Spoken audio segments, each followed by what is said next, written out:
are fucking great. Let's keep this show going.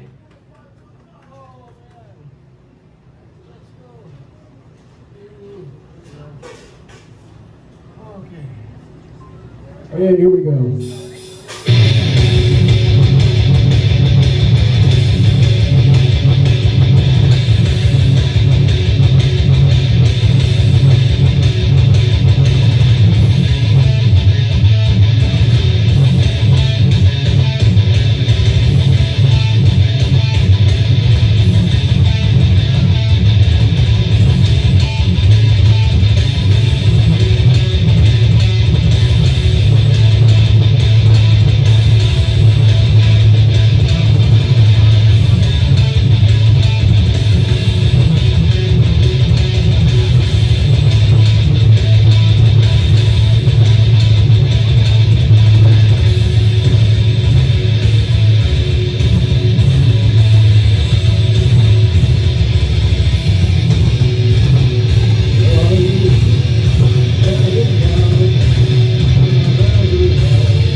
Hey, so it's Guitarman58. We just saw you.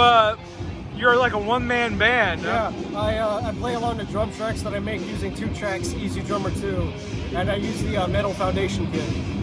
And then I use a Keone Garzinia Guitars Excalibur. It's a 25.5-inch scale, white trans quilt top, reverse headstock Explorer, and it's my custom model from Garzinia Guitars.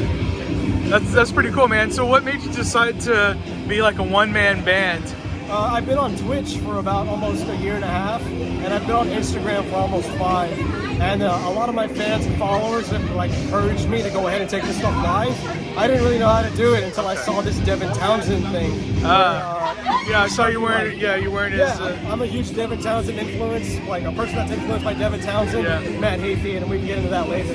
But after I saw that, I was like, well, if I could just find a way to merge drum tracks with a computer or something, I could play live with it. And so that's how I got here.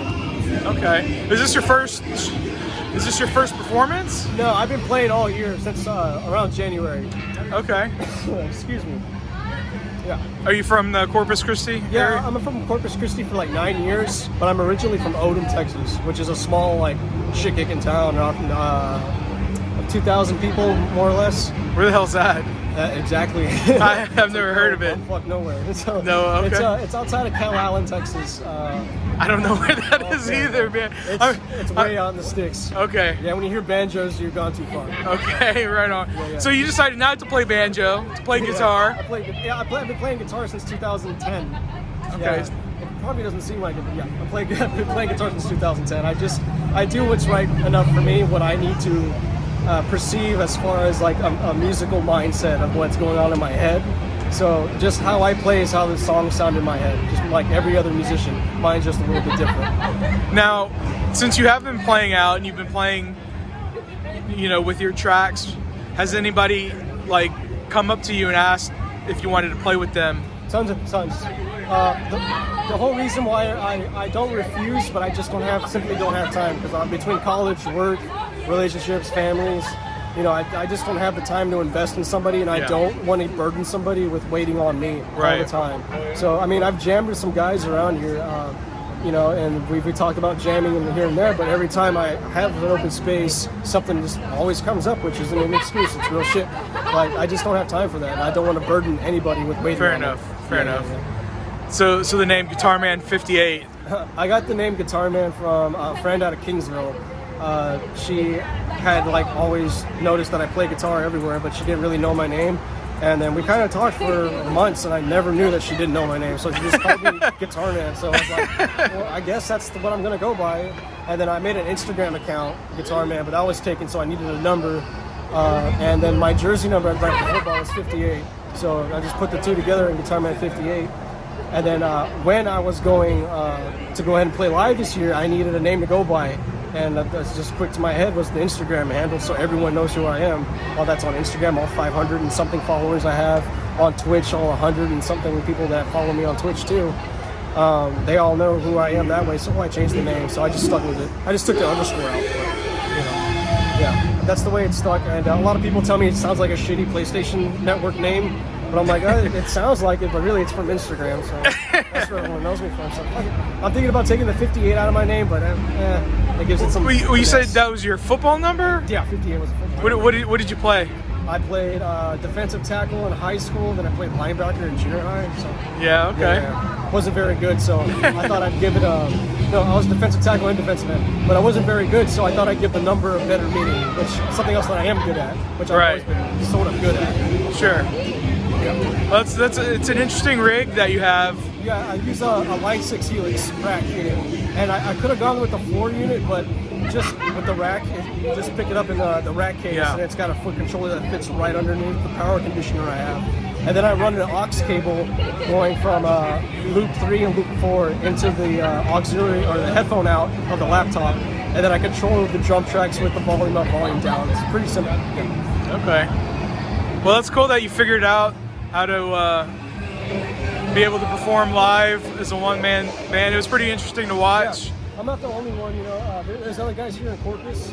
There's a kid that's 14 years old. He goes by Conditions, but his name's Antonio Rodriguez. 14, the kid fucking shreds. He's insane to watch. If you get to catch him, I'm not sure when he plays again, but yeah, he's definitely putting a name out for solo artists like myself, because we're musicians too. Even though we play in our bedrooms, we just happen to find a way to put it out on stage like I do now.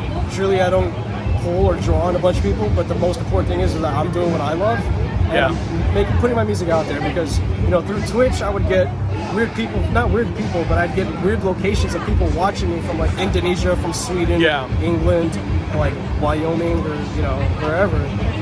And that was kind of a way to do it, but just the local scene and giving back to the local scene, like Mosh for Tots, giving back to the kids that, you know, give us something to look forward to. And I hope that if they learn, like, oh, well, this was raised out of a music benefit, hopefully that inspires them to go and take up the torch too and become musicians themselves. Right on. Well, thanks for coming out and moshing for the Tots, man. Oh no, thank you for mentioning me, man. Yeah, no one really wants to talk to the one-man band, so I'm just like, sit. That's it. Talk myself out. Okay. All right.